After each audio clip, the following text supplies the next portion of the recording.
I'm waiting for the teleprompter to move. Good morning and welcome to First Jefferson Unitarian Universalist Church in Fort Worth, Texas. As most of you in the room know, my name is Annie Foerster and I am minister to this wonderful congregation. Good morning. I'm Mary Ann Clark, and this is my first Sunday to welcome you as co-celebrant. I usually sing in the choir. In previous Sundays, rehearsals didn't allow me time to do something like this. And speaking of the choir, Marianne, we have a performance scheduled for this morning. You're a member of the music committee as well as secretary for the board of trustees, aren't you? Yes, and that means, like you, I'm going to be involved in a lot of things this morning. Yep. And After the service, we'll be honoring Roy Redmond for his years of service as choir director. Then there's potluck, the first one since the pandemic shut us down. And following that, the board will meet. Another busy, exciting day at First Jefferson. And another busy weekend as well. Next week, this Saturday is our annual dinner party, followed by the auction of services, dinners, items of art and interest. I'm thinking of bidding on that chauffeured ride to the Scarborough Fair or the tea basket full of a variety of blends. I saw those, but I have my eye on the underground barbecue dinner hosted by the Sextons or the Oriental screen I caught sight of in your office. It would probably be a good idea to get to the party early. I agree. If you haven't got your tickets, you can still purchase them from Dan Sexton in the lobby this morning or at the door next Saturday evening. And if that isn't enough to excite you, it's also a busy week for Unitarian Universalist history. On November 12th, we'll celebrate the birthday of James Luther Adams, a famous Unitarian scholar and theologian. And on November 15th, we'll honor the death of Francis David, the Transylvanian cleric who stood up for non-Trinitarian principles and then died in prison for his heretical beliefs. Let's remember to light a candle for both of them next week. And later this week, on Thursday the 11th, we'll celebrate Veterans Day in this country, and the following day, Remembrance Day in Canada. And that all ties in with our topic this morning, holding history, the importance of honoring those who have gone before us. So let's get to it. Let's begin our worship this morning with music from the keyboard of our pianist, Marisha Bresnev. Marisha?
Hey.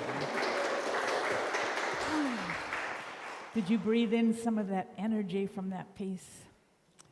Our call to worship this morning was written by Karen G. Johnston. As we gather this morning, let us be a people of not forgetting.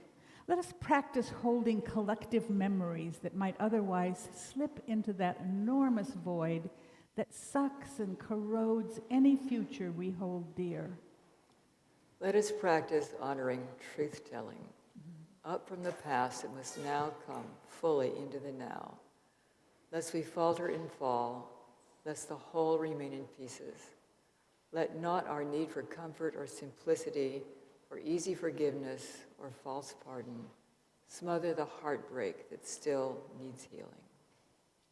And let us practice resilience with reckoning. Let us marry memory and promise. Let us dance in the tension we find there. Let us rest in the integrity we cultivate there. Let us be partners with the possibility that emerges there. It is good that we have come to gather. Our chalice lighting this morning is from Chris Rothbauer. We light our chalice this morning because others came before us. Some have left examples for us to follow, others lessons for us to learn from. And the paradox is that many have left both pain and joy. We honor our ancestors this morning not because they were perfect, but because without them we would not be here, together, sharing our joy, our pain, our living, and our dying. Let us sing to honor them. It'll be hymn number 105 if you're using the hymnal from age to age, but the words will be on your screen.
Remain standing as we say our affirmation together. Love is the doctrine of this church. The quest for truth is our sacrament, and service is our prayer. To dwell together in peace, to seek knowledge in freedom, to serve others in community to the end that all souls shall grow into harmony with creation. Thus do we covenant with one another. You may be seated. So my question this morning is this. History, it's over and done with. What good is it to us today? I think we probably already started to answer that question. But while we're considering it, let's listen to Marianne tell us the story for all ages. And the children are welcome here. Come sit in the front row, or if you want, you can sit on the steps. Yes.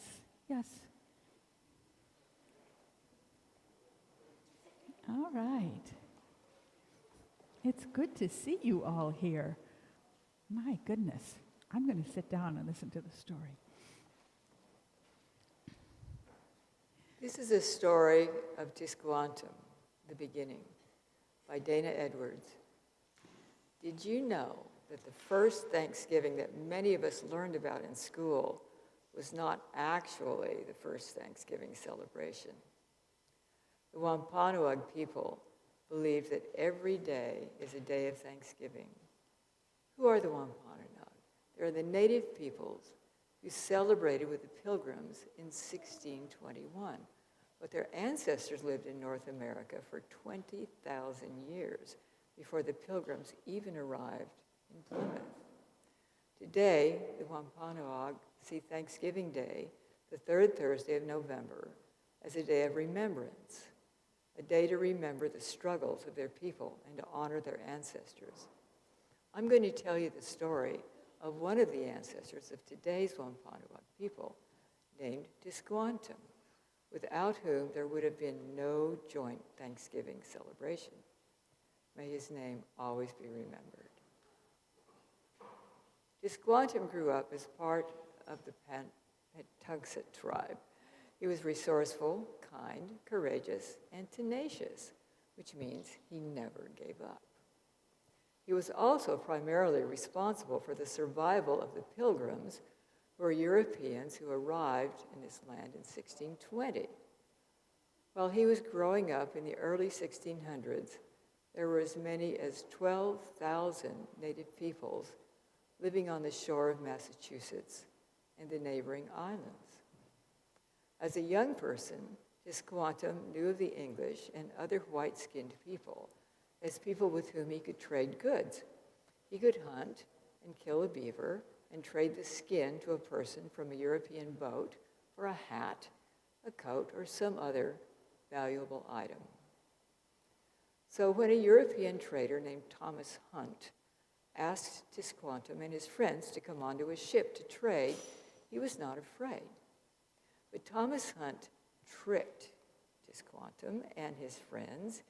He kidnapped them and sailed back to Europe, where he sold Tisquantum to Spanish monks who wanted to convert him to Christianity. Tisquantum was taken from his family and friends and everything he knew and was forced to work in a strange land and learn about a religion that was completely foreign to him. But Tisquantum did not lose hope. He escaped from his Spanish owners and somehow found his way to England and learned the English language. He returned to his homeland through a job as a translator on a merchant ship to North America from England. When he returned home, his entire tribe and family had been killed by illnesses brought to his land by European ships. When he returned home, the 12,000 people who had lived there had become merely 3,000. Tisquantum understandably felt angry. He could have turned his back on the Europeans and held a grudge against them. He certainly didn't have to trust them. After all, he had been treated badly by their kind up until now. But Tisquantum did not show anger toward these new settlers. Instead, he took pity on them because they did not know how to live on the land. In the first winter in Plymouth, nearly half of the settlers died. As winter turned to spring, Tisquantum visited them often. He spoke English, which he had learned as a slave in Europe. He explained to them how to plant native crops. He showed them the Wampanoag way of farming, which was different from how they did things in England. Thanks to Tisquantum's help, the Pilgrims learned how to survive and farm in a land very different from their previous homes. They celebrated their successful harvest in the same way they would have celebrated a harvest in their homeland, with 3 days of feasting and games. The Wampanoag were not invited to the feast, but they came anyway because they heard the gunshots that were fired in celebration and thought there might be a sign of trouble. When they saw that the English people were not preparing for war, but celebrating, they decided to stay and join the celebration. They were welcomed, but the peaceful coexistence between the English and the Wampanoag lasted only a few seasons. Then war broke out between them. This is why the Wampanoag who are alive today, Thanksgiving is a day of remembrance, not gratitude. Imagine how the history of North America would have been different if Tisquantum had not helped the English. Would we even be here today? I will end with the words of the Wampanoag tribal elder, Gladys Wittes. Every day is a day of thanksgiving to the Wampanoag. We give thanks to the dawn of the new day, to the end of the new day, at the end of the day, to the sun, to the moon, or rain for helping the crops to grow. There's always something to be thankful for. Marianne, would you read the note that I put on there about the children? The children will be released to attend their own worship service in the Jaggers parlor. Let us sing them out as they go.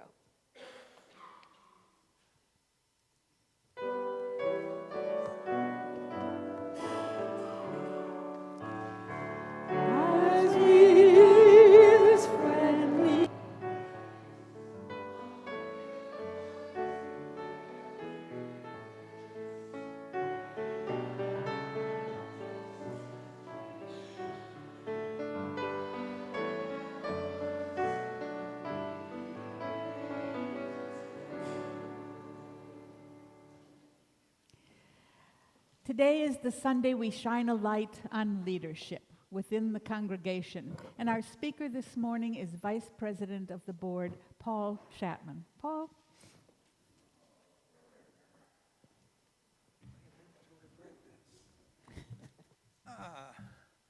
Good morning. Well, I don't know, maybe it's more dim on leadership than light, but as of 2:15 a.m. yesterday morning, I completed my 73rd year on the planet and started my 74th. And I find I'm getting a little too long in the tooth and less sound of wind and limb as the days go by, not having access to the fountain of youth that Annie apparently has the keys to. So this year, I am reassigning myself to the Quartermaster Corps and taking myself out of the frontline trenches. Every Sunday, just as we did a few moments ago, we recite the affirmation, which is more or less a short version of our vision statement. Most of us don't need to read it. We don't need the words on the screen. We can recite it by heart. And we tend to rattle the words off without thinking about them. Service is our prayer, for example. That's not just words. Now, one way you can serve is by taking on a leadership role in the church. And most people see that as, serving on the board or being on a committee, which that's true. But over the last couple of years as vice president, I have learned a few things about leadership that I would like to pass on to you. Taking a leadership position in the church is by turns exhausting, exasperating, infuriating, aggravating, and disorienting. It is also by turns exciting, exhilarating, stimulating, challenging, satisfying, educational, and, spoiler alert, can be a lot of fun. Apart from giving you insight into the institutional inner workings of the church, it brings you to recognize that organizational discipline, not one of my best things, is indispensable tool for good management. And you will learn real fast that clear, concise, and almost constant horizontal and vertical communication is essential for the smooth operation of the church. In addition, it teaches you that more will be accomplished more often if you keep your ears open and your trap shut, not the other way around. Again, not one of my best things. Putting yourself out there occupies more of your mental time than you would think. In the normal course of your day, while you're at work or pottering around the garden or whatever it is you do, you will find yourself strategizing about some church-related task or project. You'll often find yourself on the phone or emailing or texting with other church members, cooperating, coordinating, cajoling, mobilizing, negotiating, trying to get things done and fulfill your responsibilities. There are other ways to lead besides being in an office. You also lead by example. Those voluntary church work days become less voluntary when you're an officer. They start early and end late, usually with long hot showers and lots of deep heat rub. But whatever the action is, you step up and claim a part of it. You'll dig a little deeper, give a little more of your time, your expertise, your skills, if you have any, which I don't, and any resources at your command. Then too, apart from serving on the board or committee, there's an informal leadership. Active participation is a form of leadership. Pursuing your interests or hobbies by joining or forming groups of like-minded individuals is one way. And another way, I'll digress here a minute, have you ever noticed how the same people are doing the same jobs all the time? You can lead by pitching in the kitchen on Sundays and potluck days, on work days, showing up at special events, helping Joel fight back Mother Nature on the outside of the church. There's all kinds of things you can do.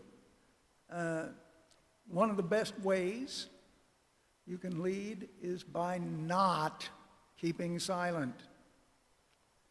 Your opinions, your suggestions, your ideas, even your criticisms, all make a valuable contribution to the life of this congregation. You need to make your voices known and make your voices heard.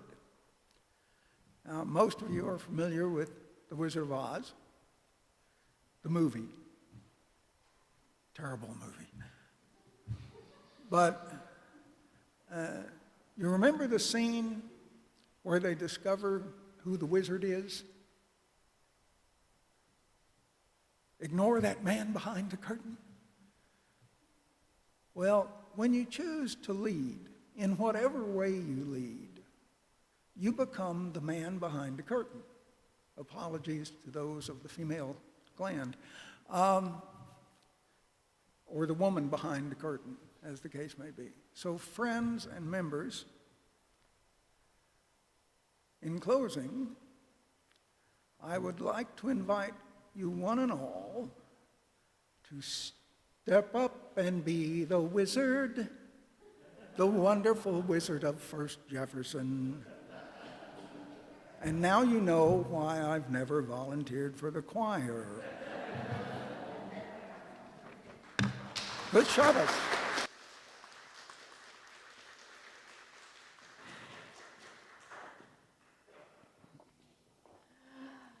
That was inspiring, Paul.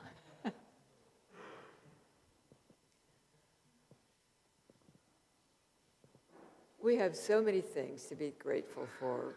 Surviving the pandemic and the resulting shutdown of the church for 18 months. The past history of our denomination that has given us so many challenges and truths to stand upon today.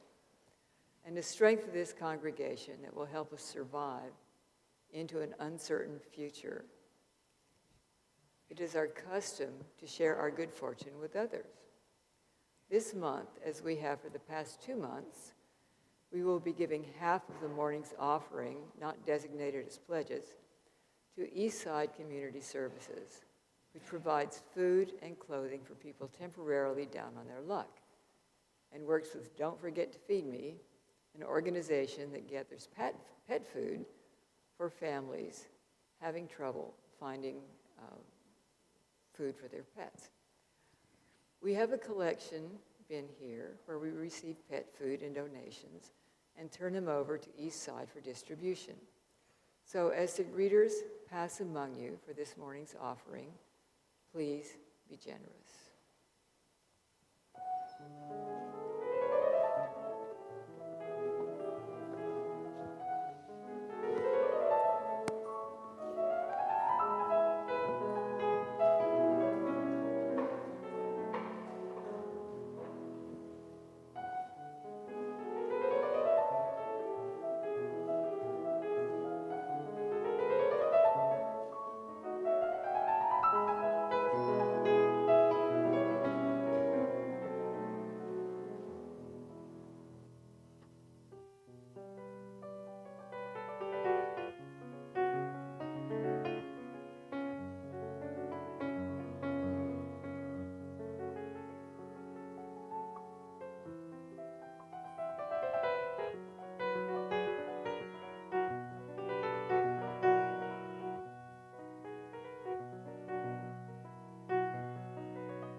Good or bad, it's our history. Last month, on the 11th day of October, my calendar read Columbus Day. I carefully crossed out the words and wrote in their place, Indigenous Peoples Day. More and more people are calling it that. You see, Christopher Columbus, the lost sailor from Spain, who thought he'd found a shorter route to India, really didn't discover America as we have been taught. Because first, he never made it to the shores of North America, landing instead in the Bahamas the first time. And second, it had already been discovered. There were many nations already occupying the land here.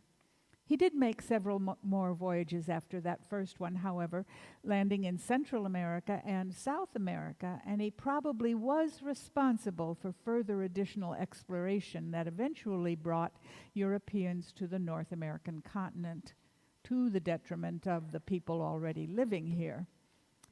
Wherever he landed, Columbus brought disease to the natives, and those who did not die of these epidemics were either tortured, killed, or enslaved. You know, this was never explained in my history books at school. These same histories told of amicable relationships between the Europeans and the Native Americans, how they celebrated Thanksgiving Day together as equals. These stories were also false and left out incidences of European treachery, including kidnapping, enslavement, murder, and broken treaties. It is said that history is written by the victors. I've heard that most of my life. But author Subham Jain argues this point. First, he wrote, history isn't set in stone. When new facts emerge, it gets revisited. You might win history for a certain time period, but that doesn't imply no one will question your actions in the future. History is written by everyone.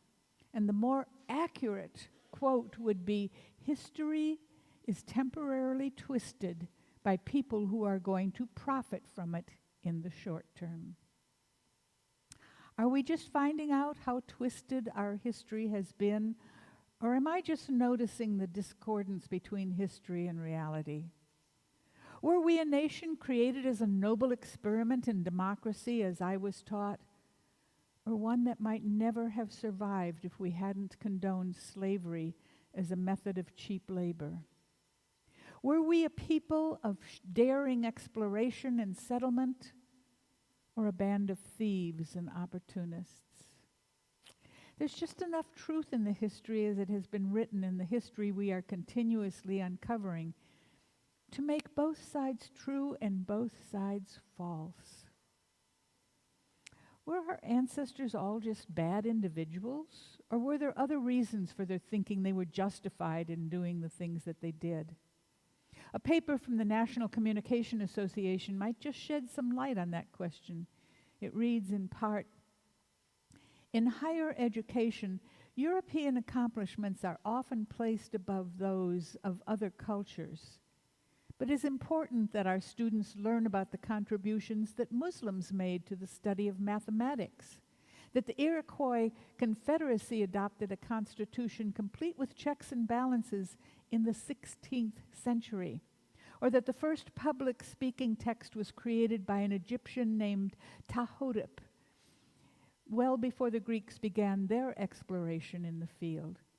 If students know how people of other cultures have contributed to their world, they may have a greater respect for and understanding of those cultures." Mike Johnson, a Unitarian Universalist minister, added this explanation to an article he wrote titled "A False History of Discovery." It sheds more light on the prevailing attitude of the European settlers. He said, "Prior to 1492, European church leaders and monarchs had collaborated in a stunning series of proclamations, which became known as the doctrine of discovery." That wasn't in my history book. In 1452, a papal bull declared that the King of Portugal had the right to conquer any Muslim or pagan people and enslave them. A few years later, a second letter declared that all the Christian kings of Europe had the right to take the lands and possessions of any non-Christian people and keep them in perpetuity. If the pagan inhabitants could be converted to the Christian faith, they might be spared, but otherwise they could be enslaved or killed at the king's whim. The doctrine of discovery was also later claimed by England in 1496, authorizing English explorers to seize any lands not already discovered by other Christian nations.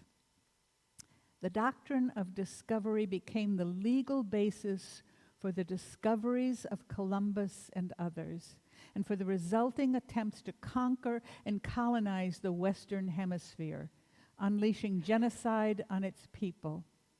It was also the legal basis for the slave trade.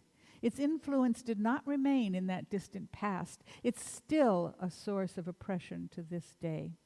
It became the basis of U.S. Indian law beginning in 1823, when Chief Justice John Marshall ruled that Christian people who had discovered the lands of the heathens had assumed the right of dominion and thus had diminished the Indians' right to complete sovereignty as independent nations. He claimed that Indians had merely a right of occupancy in their lands. This decision has never been overturned and is still cited on a regular basis in federal court. Responding to the request of the indigenous people, several religious denominations have passed resolutions to repudiate the doctrine of discovery, including the Unitarian Universalists in 2012 at their General Assembly. These resolutions are a first step toward reckoning with this history of stolen lands and stolen children. History, apparently, is a long journey of first steps. So what do we do with the knowledge we uncover when we look beneath the twisted pages of our history? How do we declare justice or make restitution? Well, several attempts have been made to answer these questions throughout our history, and the choir sings of one response now. Right.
I call this response growing into truth. Be ours a religion which, like sunshine, goes everywhere. Oh, you've heard me say these words many times, often as a benediction to close a service about our faith.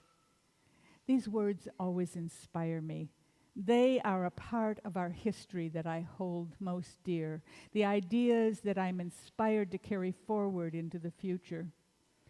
So would it surprise you if I told you that Theodore Parker, the author of those words, was scorned in his day by the Unitarian Association and by most of his Unitarian colleagues?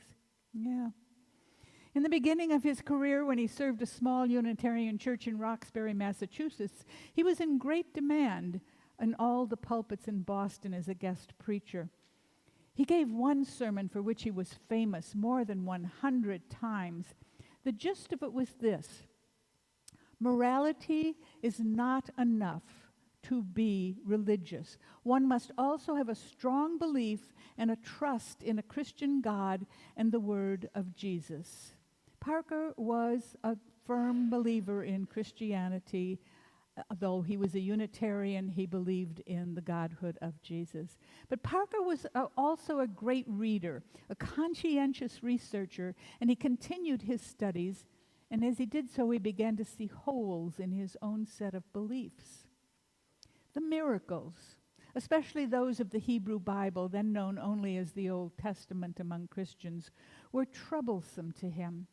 How could one believe that God would set aside his own rules of nature just to impress people from time to time? At one point Parker argued, that the entire Old Testament should be set aside as heretical. In 1841, Parker laid bare his radical theological position in a sermon titled A Discourse on the Transient and the Permanent in Christianity, in which he exposed his new belief that the traditions of historic Christianity did not reflect the truth. He made a public break with Orthodox theology. He argued for a type of Christian belief and worship in which the essentials of Jesus' teachings remained permanent, but the words, traditions, and other forms of their conveyance did not. He rejected all miracles and revelations and saw the Bible as full of contradictions and mistakes.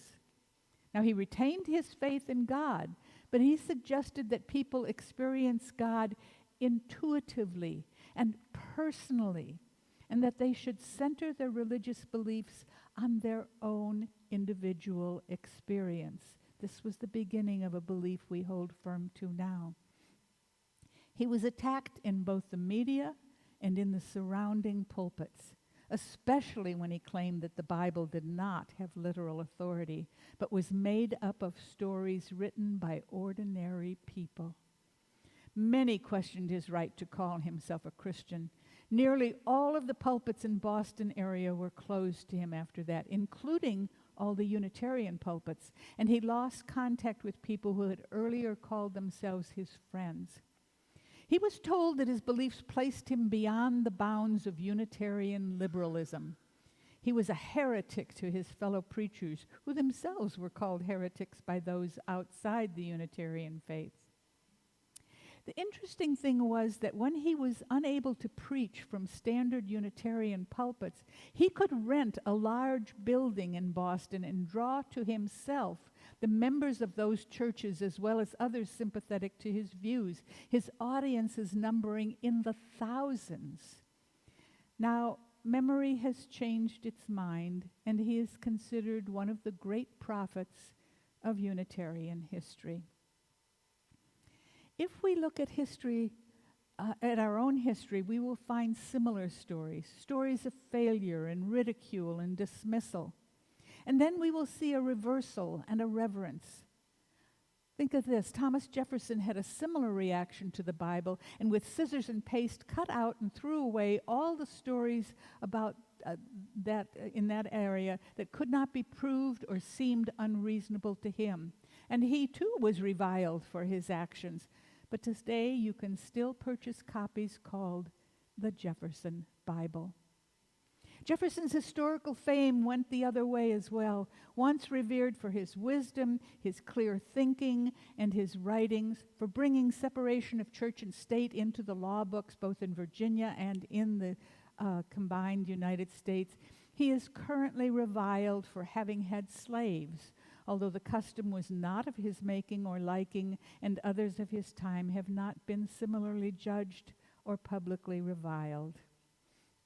You see, holding history is kind of like holding a tiny baby. You have to support the parts that cannot support themselves until they grow into the truth. You have to keep speaking the truth until others see it hidden in the dark caves of ignorance. Perhaps we should all go back to school, just long enough to read the history books of today's students, to be able to say, look at this. This isn't true. There's more to this story. There is more than one side to this history. There are facts you are ignoring or distorting or learning incorrectly. Then we would be stuck with the questions, what are we going to do about that? Can we make it right? Is it not too late? Every Sunday, we take time to remember a communion of names and milestones, the stories that live in this beloved community. First of all, I would like to call out a couple of names and ask that you will stand and be recognized, because we have a couple of guests here today. Sarah Shatman, Paul Shatman's sister. Sarah, where are you? Welcome. And Caroline Medlin, Roy Redmond's daughter. Caroline, where? There. Welcome, both of you. We keep this book out in the entryway to the sanctuary to record the stories that you want shared with the congregation this week. And this one says, the Shatman-Thornton family are celebrating Christine Shatman's recovery from a pulmonary embolism. Ouch. Sarah Shatman's visit and Rose Thornton's triumphant first appearance as Sammy the Skyhawk, the team mascot at a Summit basketball game. Well, Christine, I'm glad you're recovered, and Rose, I would love to see you as Sammy the Skyhawk. And also, some of you will remember the name Jared Kinnison, who grew up in this congregation and served at one time as youth advisor for the West Side Unitarian Universalist Church. It is my sad job to tell you that Jared was killed in an auto accident on Tuesday. The family has asked that the memorial service for Jared be held here because West Side Sanctuary isn't large enough to hold the number of people they expect to attend. A tentative date has been set for Friday, November 19th at 5:30. More information will be provided as the date approaches. Usually I ask you to share the silence for all of the stories that live in this community, the ones spoken and the ones kept in our hearts in silence. Today I want to share a guided meditation with you as we consider the stories that live in this community, the guests that we welcome into our congregation. So sit back, relax, close your eyes if you will, and let me share with you this meditation. We gather as a house of stories, as a shelter shot through with memories that speak, that long for us to listen, without which we easily lose our way. As we learn of those who have gone before, the way in front of us becomes more clear. As we attune ourselves to the many shoulders on which we stand, purpose, not want and winning, asserts itself as the logic of our lives. As we remember that they survived and how they sacrificed for the faceless us who would come after, we find a courage far beyond that we could muster on our own. Beneath this seemingly dry dirt and seemingly lonely roads, there are wells from which we can drink. Come, let our thirst guide us there. Come, let those sweet ghosts whisper their gifts. Come, let us drink from the web of memories that sustain us all, and I will light the candles of remembrance for those stories that we heard today. The stories of Jared Kinnison, the welcoming of guests, and those stories that go unspoken but live nonetheless in this community. Take a moment to share the silence as we consider the love that is in those stories.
Holding history is the topic for this month that came to us from Soul Matters, a service that provides us conversational suggestions for religious exploration, for small group discussions, and for worship. There's never just one direction for how the topic is to be presented or dealt with. I could have talked about the idea that if we don't study our history, we are doomed to repeat it. But I knew you were familiar with that theory, and I wanted instead to explore the term holding. Was it meant to mean holding on to what you were taught or thought you experienced and never changing your loyalty to that idea? Or was it meant to mean holding it up to the light for discoveries of new truths? Possibly it was to mean holding it responsible for where we find ourselves now. As usual, I want to explore all the possibilities, and I'm constrained only by the time allotted to me. And I'm always grateful for the list of questions in the section on small groups, and I'm looking forward to a time when we might form new circles for discussion of current topics. But here are 4 of my favorite questions from this month's list. When you tell the history of the pandemic 10 years from now, what story do you think you will begin with? I think I will begin with the anti-vaxxers. Possibly the desert of the lockdown experience and the oases of our streaming services.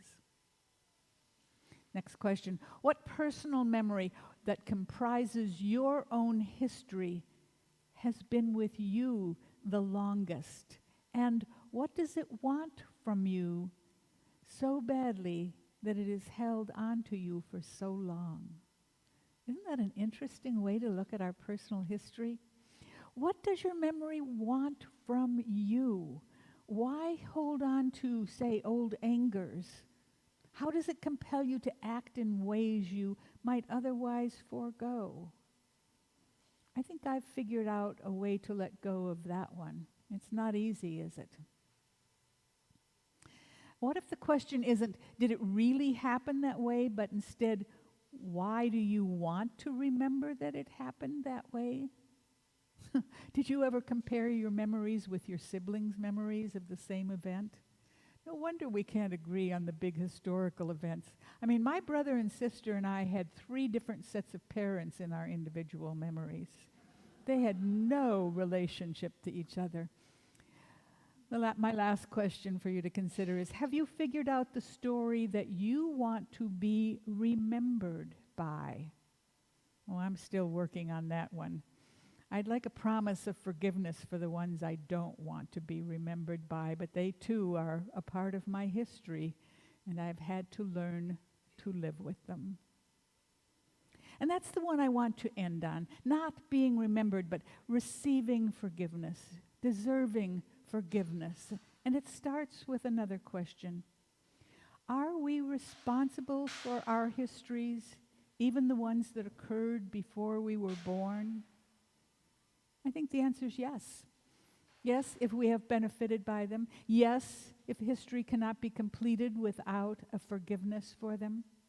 I came across an opinion piece written in the Washington Post this past summer that I think could be instructive to this country, instructive to us all as we hold our individual histories.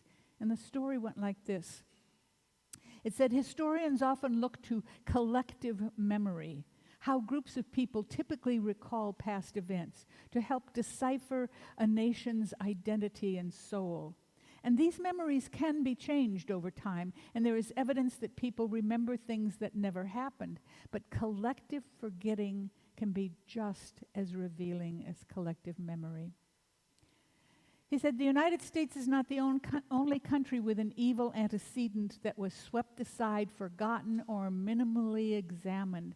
That list of countries is long, but one country offers a powerful alternative path. You might remember that barely 3 generations ago, Germany hosted horrors that killed millions and left the nation split in 2. And yet today, Less than 100 years after the rise of Adolf Hitler, Germany has made a prodigious effort to come to terms with its past, with regularized rituals of repentance and understanding. This collective culture of atonement is spoken of as working off the past, and it's something that they try very hard to continue doing. According to the article, this is done by placing memorials of memory throughout the country that say, "We did not forget, and we are sorry it happened." Imagine traveling through an American state and coming upon small embedded memorials that listed key facts about the lives of the locally enslaved, that listed their names, their fates, their birth dates, the number of times they were sold, the way they were separated from their families, the conditions of their toil. Imagine how that might shape the way we comprehend the peculiar institution of historic slavery, its legacy, and its normalized trauma.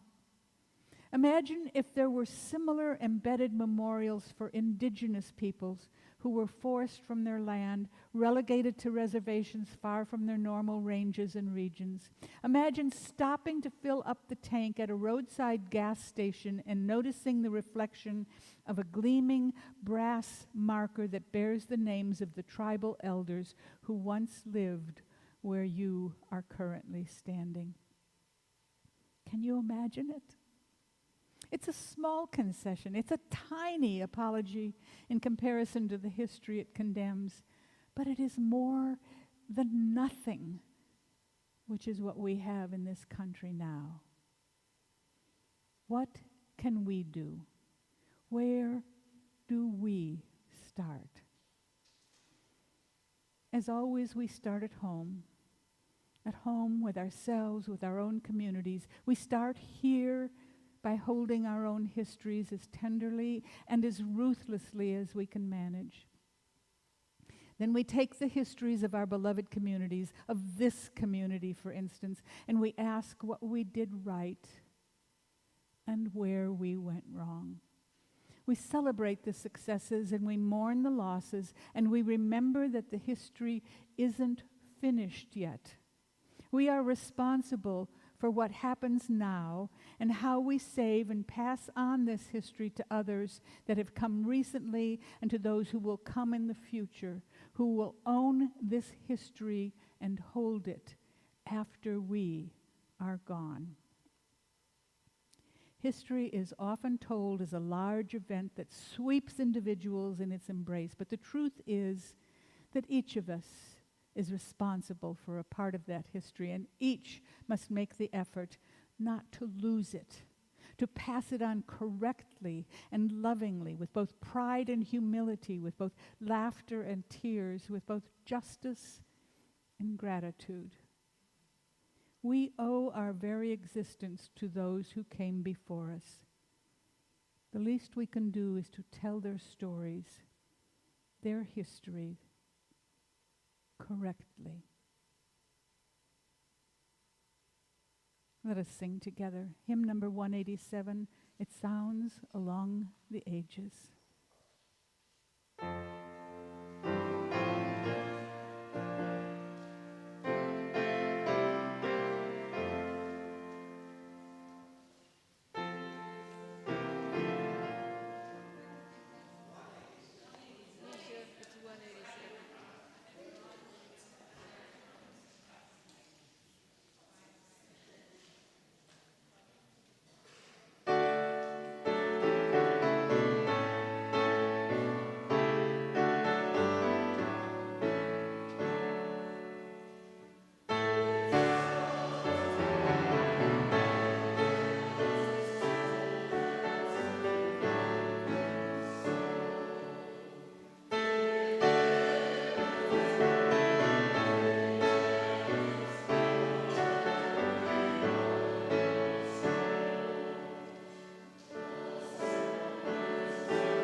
We can hold hands again as we say the benediction.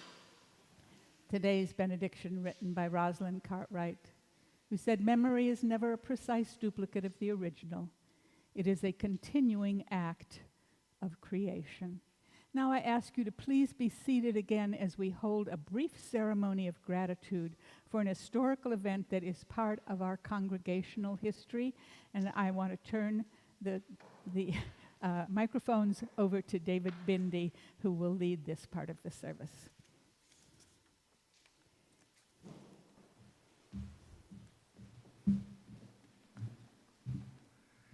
This is our thank you to Roy Redmond.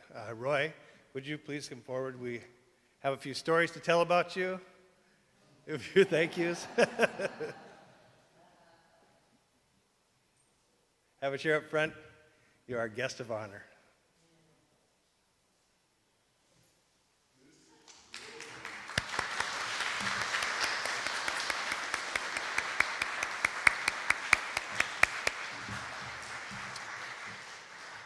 I know that most of you are familiar with the AARP, first named the American Association of Retired People, and many of you are members, as I am.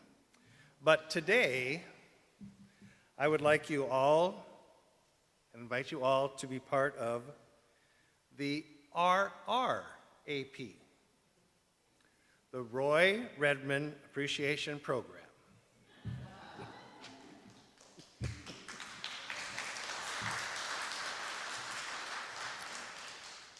For over 40 years of leading the choir and leading everything in the church, everything that you've done for the church, we would like to take some time to say thank you this morning, and we appreciate all that you have done.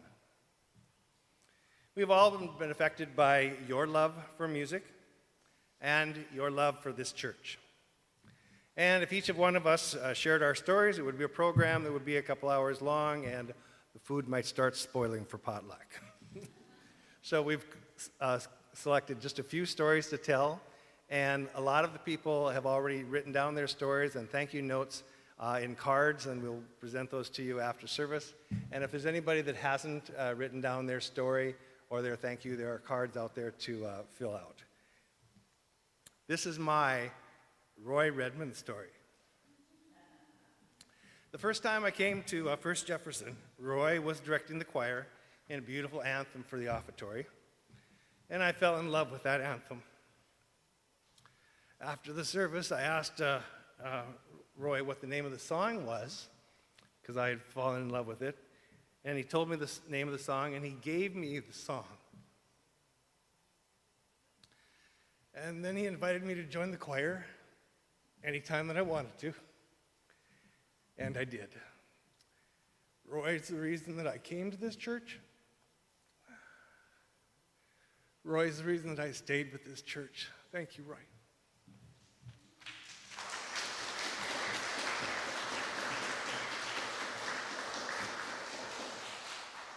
Now I'd like to call on Reverend Annie to say a few words and a few stories from our former pastor, Marjorie Montgomery.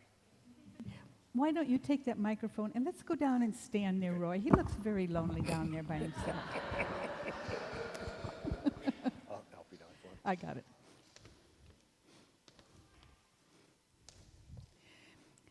Roy, Marjorie Montgomery, who you know served this congregation in the 1980s, was asked if she wanted to participate in the celebration of the Roy Redmond service to the church as choir director, and she said yes, but would not be able to attend because her granddaughter is getting married today in North Dallas.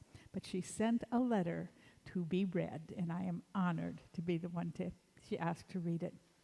She said, "Today is our day to celebrate the many talents that Roy Redmond has given to First Jefferson Unitarian Universalist Church.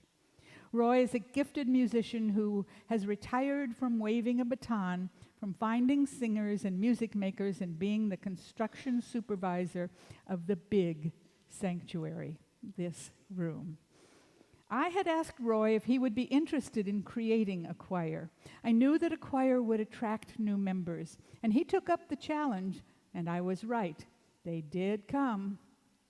In the choir room, Roy found a lot of music, source unknown. In addition, he had some serious help. The The Women's Alliance bought a grand piano, and a music teacher volunteered to play it. I asked Roy what his salary was to be, and he was shocked. He was a volunteer, he said, and he would never, all in capital letters in her letter, never accept the salary. He insisted that music money should pay for good pianists and sheet music. He said he would be happy with a baton and a box to stand on for special concerts. So Marjorie continues, I began to recruit new members for the choir, and it grew, and it grew. Roy said the new piano should be in the sanctuary. Helpers appeared like magic, and a second grand piano appeared in the choir room. Music showed up to add to the collection.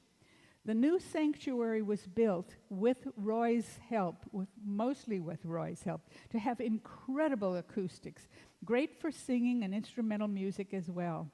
Roy said carpet would dull the transmission of sound and insisted on a finished concrete floor. Apparently, Marjorie argued against that, but lost that one, thank goodness. As the sanctuary was being built, the children began to bring their roller skates. Roy was not happy.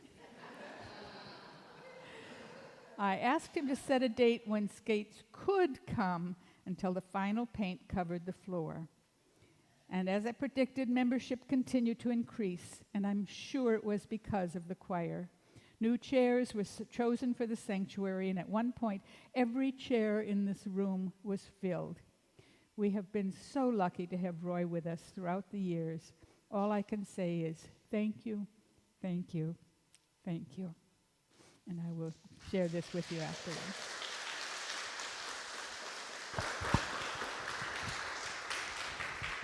And now I'd like to invite Mary Kerwin up to share a few stories.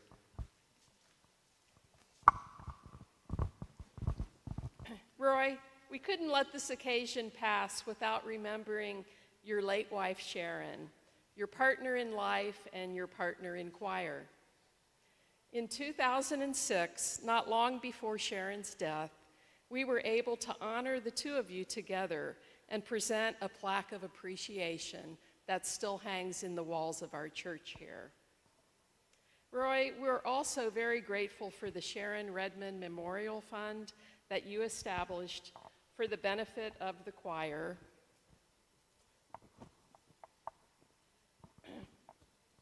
and the church at that time.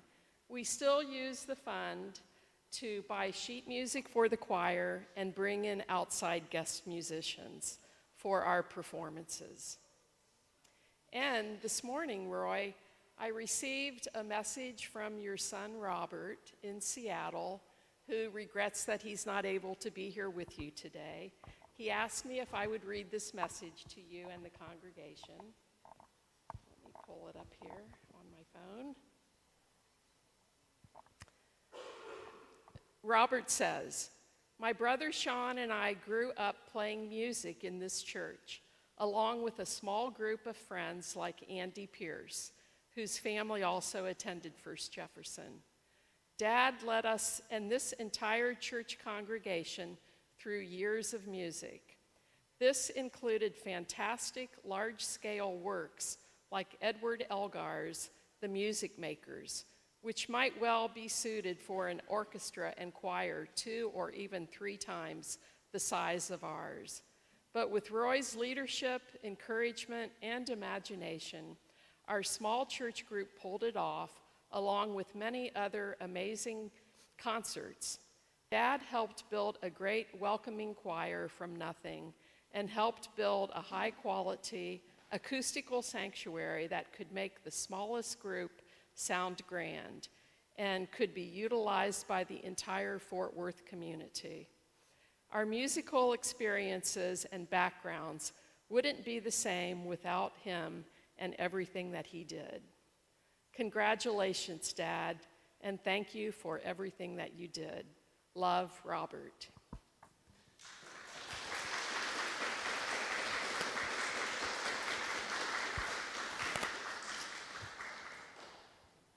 Roy, we congratulate you on your retirement and thank you for leading us for so many years. I hope that all of you will take some time to look at the 3 easel displays that we put out in the foyer. representing many photographs of choir members and performances, as well as the many concerts that we and Roy has produced over the years. Now, today we have news to announce, and that is this. We are dedicating the choir room in your name, and it will now be known as the Redmond Choir Loft.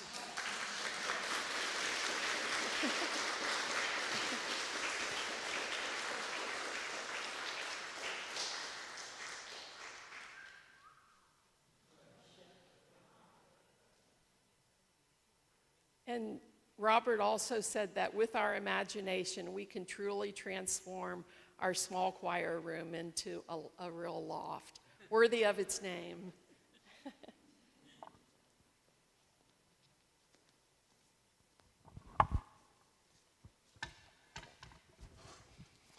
Art is what we use to fill up the spaces that surround us. Music is what we use to fill up our soul. I used to think that singing in a choir was all about making beautiful music, and that is part of it. But the bigger picture is that music allows people the chance to be part of something bigger than just pretty music. It's about sharing love. It's about sharing emotions. It's about smiling and laughing and crying. Roy has always chosen music to inspire those things as a part of our service. This morning, the choir is going to sing a song that shows our appreciation to Roy, and also a song to inspire us. I'd like to invite the choir up.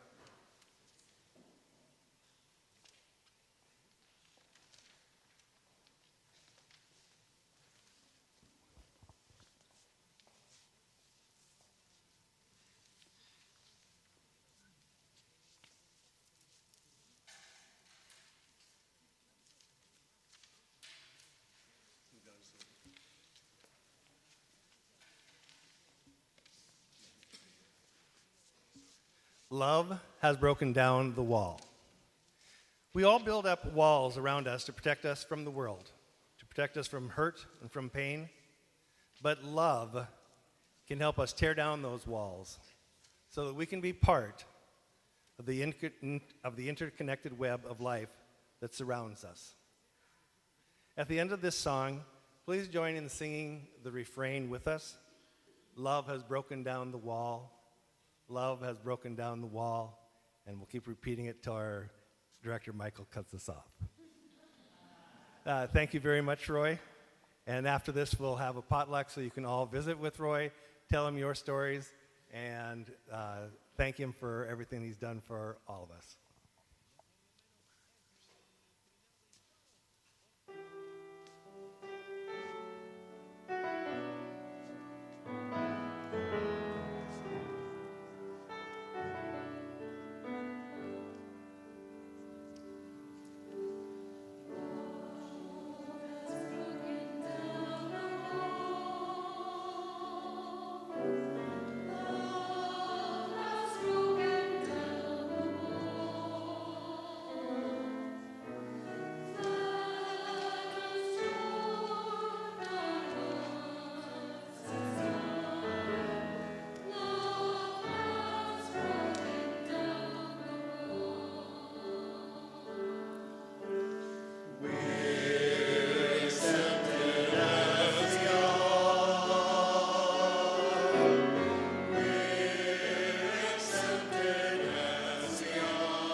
I think you should have an opportunity for a response if you wish. Is there anything you would like to say?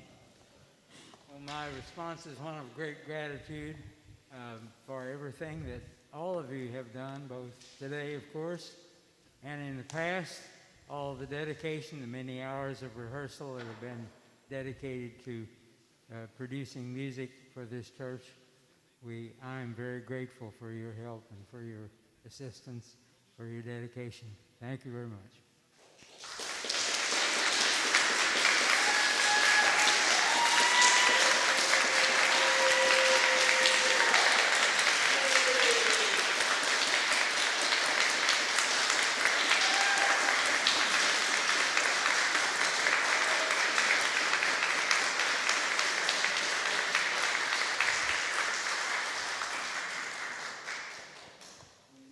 Thank you, Reverend.